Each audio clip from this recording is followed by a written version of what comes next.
Sir, what values have you acquired or learned that were taught and modeled by your professor in major course and the sociology with family planning course?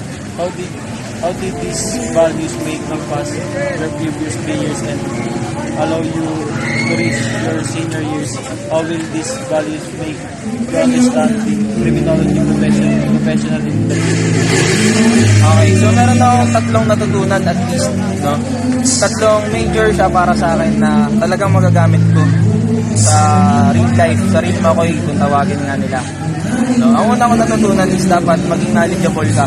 Bakit ka dapat maging knowledgeable muna? Kasi pagka knowledgeable ka, no, hindi ka na masyadong mahihirapan when it comes to board exams. Kasi ang reality ng isang criminology student, para mas marami pang mag-open na pinto ng opportunities para sa kanya, ay ang unang-una, ipasa ang board exam.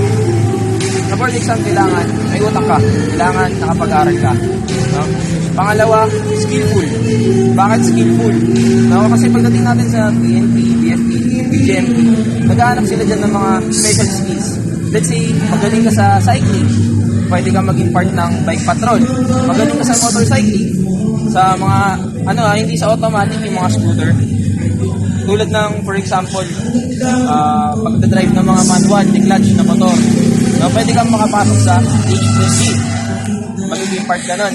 Tapos, panghuli na isa sa mga pinaka-importante para sa akin is yung attitude.